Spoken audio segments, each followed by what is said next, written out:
Hi everyone, welcome to another XpoNorth digital short. And today I am so crazy excited. It's the first time we've had a lawyer on the show, and there's so many questions, Gillian, that I'm burning to ask you. Hello, Gillian. Hi, Jessica. I've never been introduced with such enthusiasm before for being a lawyer, so glad to be here.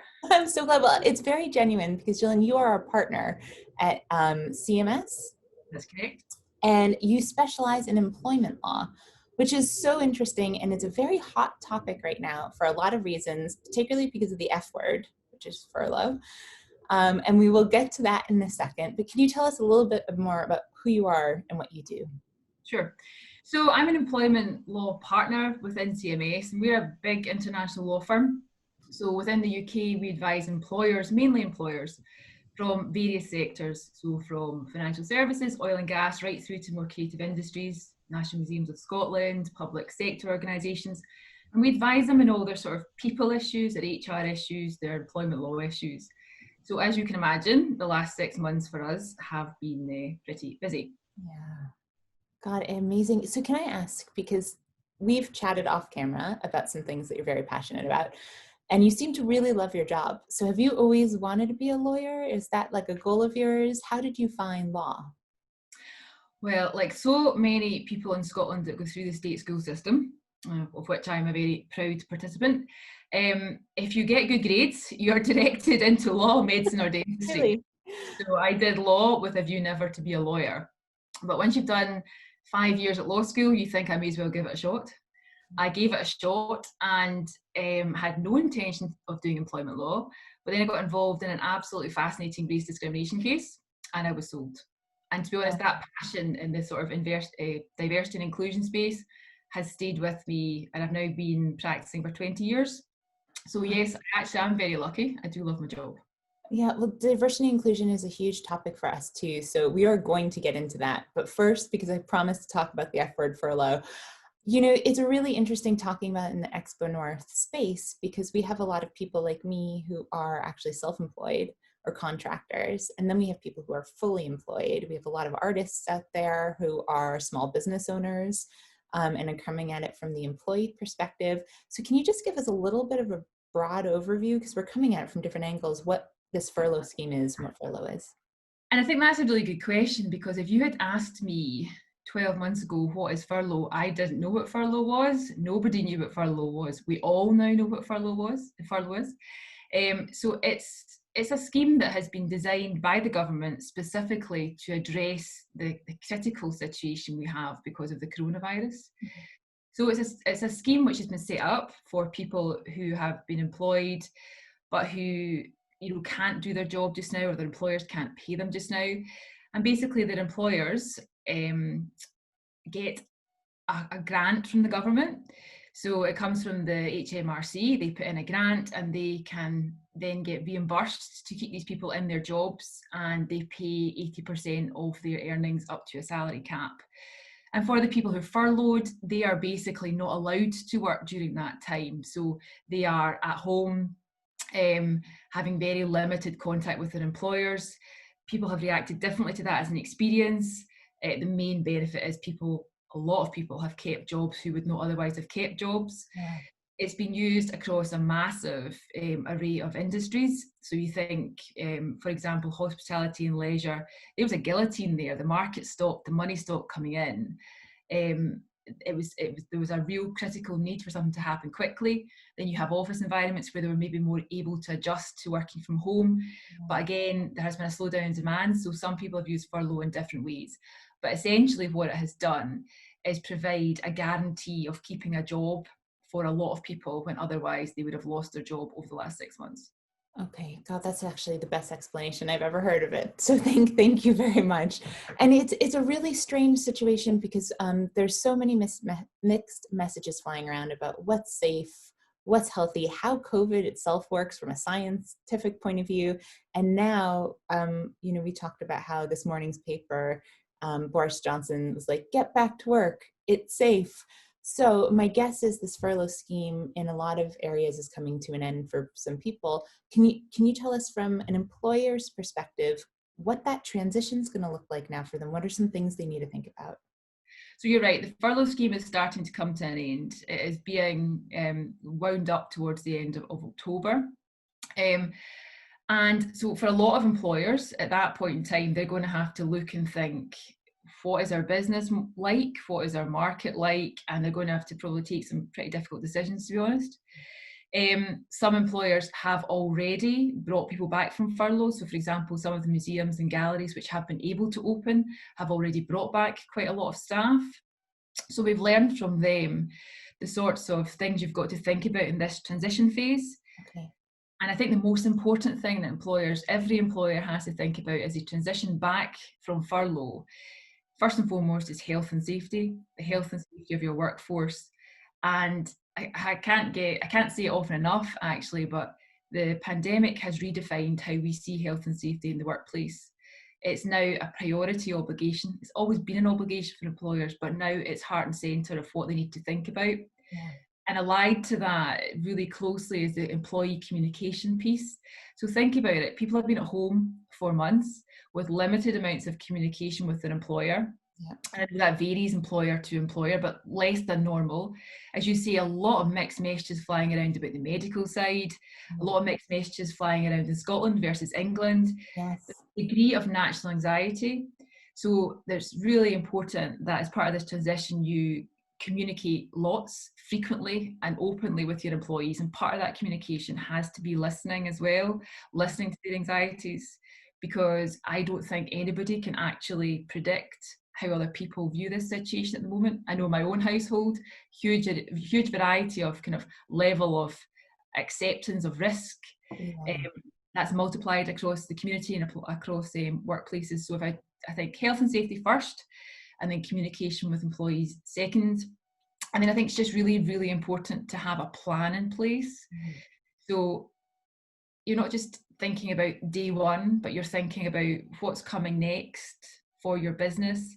So health and safety, the first thing to do is a risk assessment. Use that risk assessment to plan, communicate your plan to your employees, and then keep communicating with them all the time as they're back in, and be flexible, because we can't plan ahead for everything just now. We are in uncharted territory, and just keep discussing with your employees that plan as it changes and evolves, which inevitably is going to.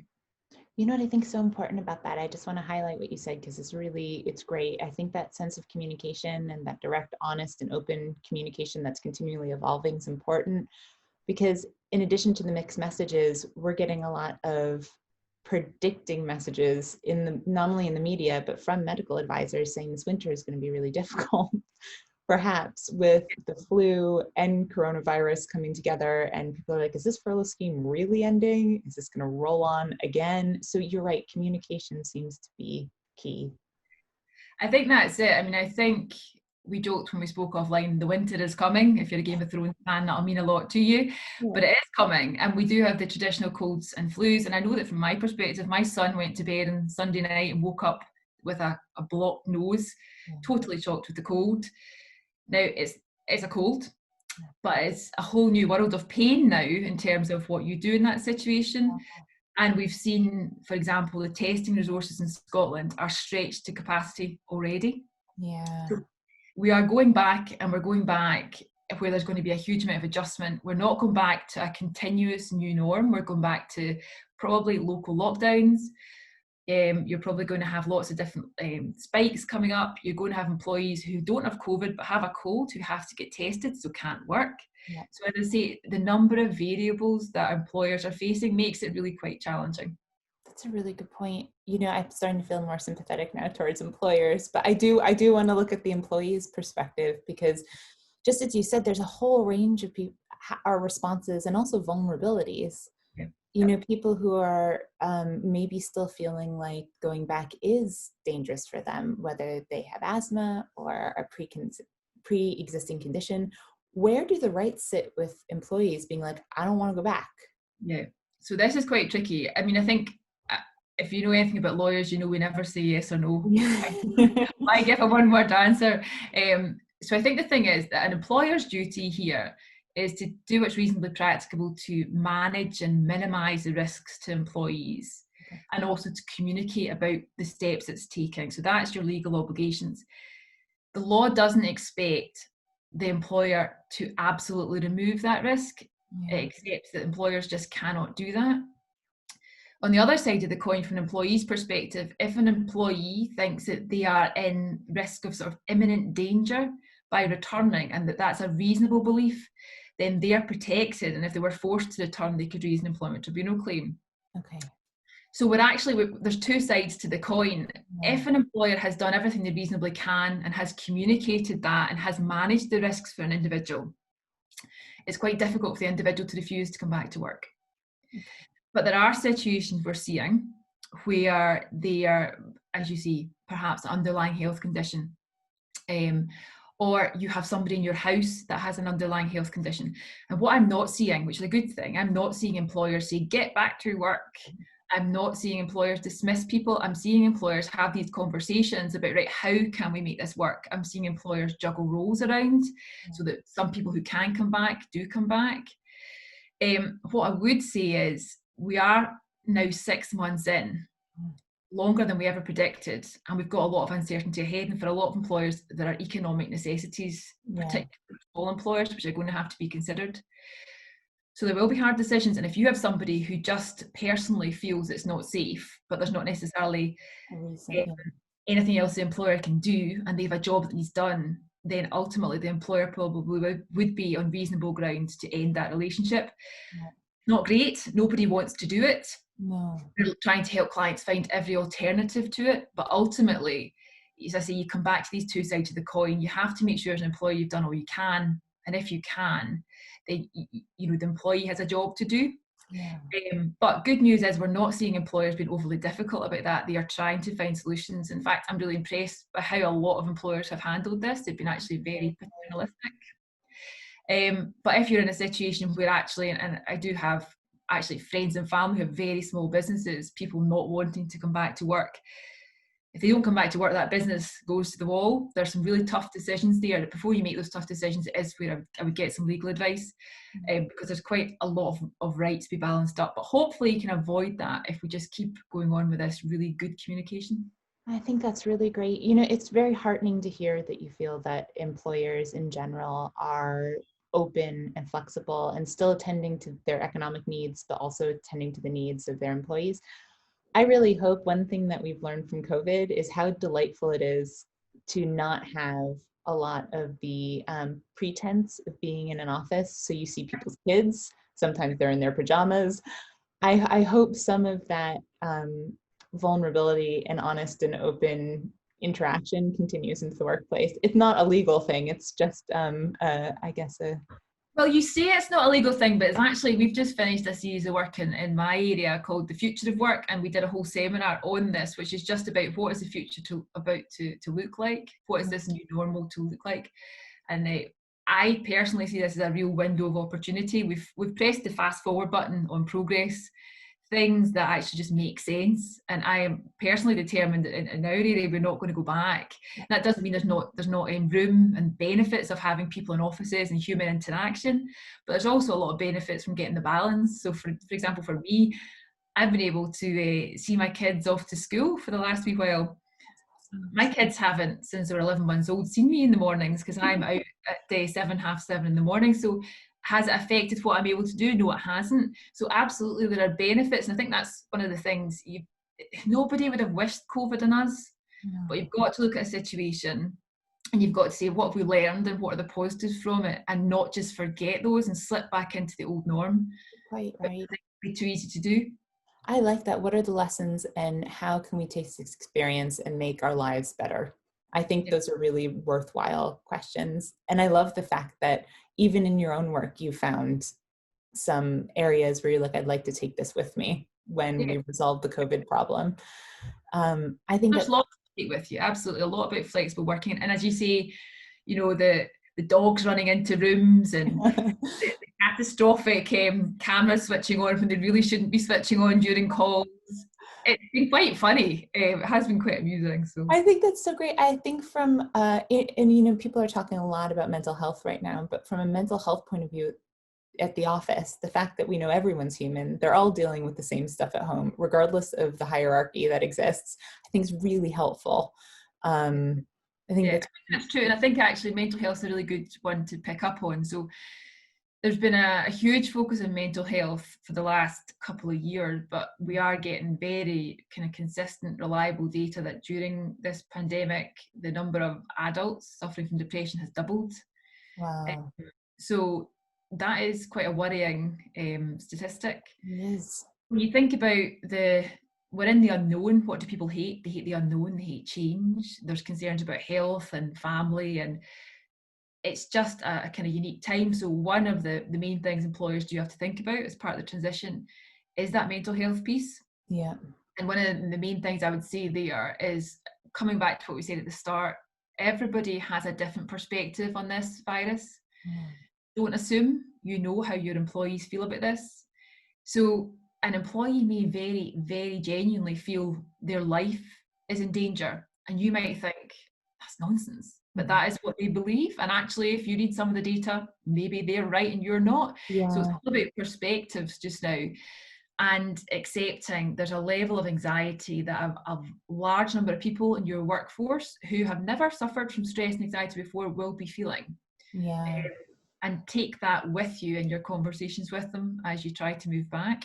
Yeah, I think that's great. We're running out of time and I hate that because there's so many things I want to ask you. But before we go, there's two things. I want to look at that workplace diversity and that you're really passionate about.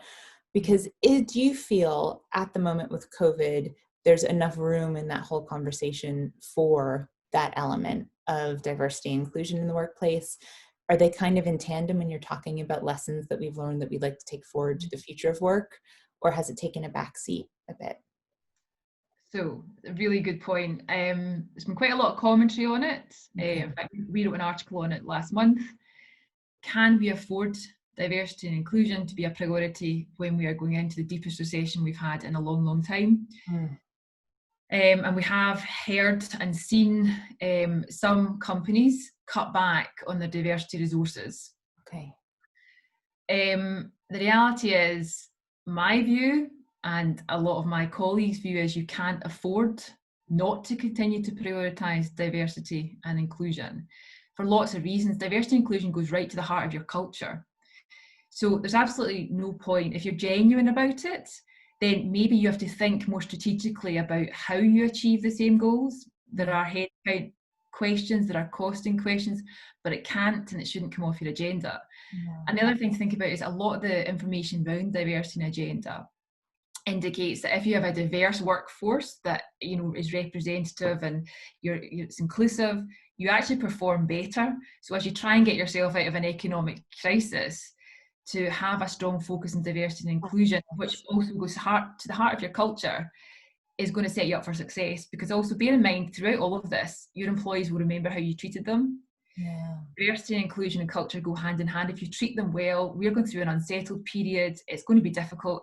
You'll take them with you if you keep focusing on diversity, inclusion and culture. Oh, totally. If you can't afford that just now, I think that's incredibly short-sighted.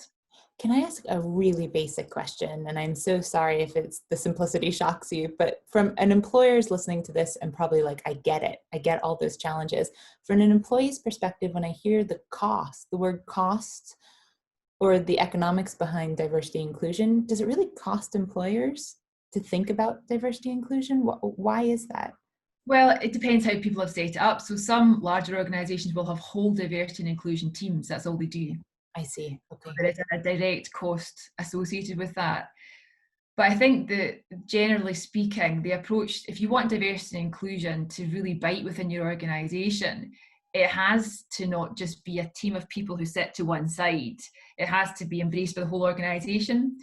So those organisations that are doing it through the kind of everybody having a role. So within CMS, for example, we have about multiple faith networks that is run by us as CMS employees and partners, as well as having some specialist input. So that's a kind of blended model that can continue, I think, and there's not a huge cost to it. It's more, I think, where people are saying, I just can't afford these all I can think about just now is money. So there's a direct cost if you get that team, and also I can't think about, do I want to get the best pool of candidates? I just need to get a candidate. I need to do the cheapest way. So that's why people are saying there is a cost that comes with it. I can understand that. That really gets into what I really want to be a second chat with you about, actually, that idea of the power of attention. There's, you know, if people feel like their boat is taking on water and they're bailing it out, at the moment their attention's on that and they don't feel that there's enough attention also to be spent to a little bit more of a holistic view of what's going on with their company. That's so, June, this is so interesting. Okay, we're gonna have to conclude it now, but tell me one little bit of advice. I always ask guests this. So one little bit of advice that you would leave us with that you learned along the way. I'm going to give you two, actually. So the first one we touched on, and that is take the positives out of what looks like a really dire situation. It's a life message, but it's never truer than just now. And also, I'm very much a believer in an open mindset, and drives my husband crazy, but you have to go with the flow. And here in this situation, we are all in uncharted territory. And I think everybody has to remember people are doing their best on both sides. It's not going to be perfect, but we have to just keep working together and keep being sort of flexible in our mindsets as the situation changes. And if we do that, hopefully we will all come out the other side in one piece.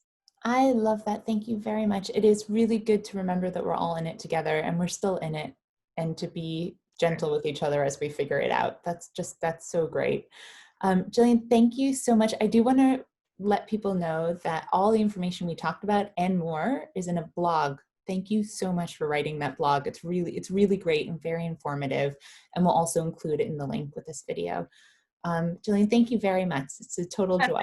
Pleasure. Thank you very much. Thanks.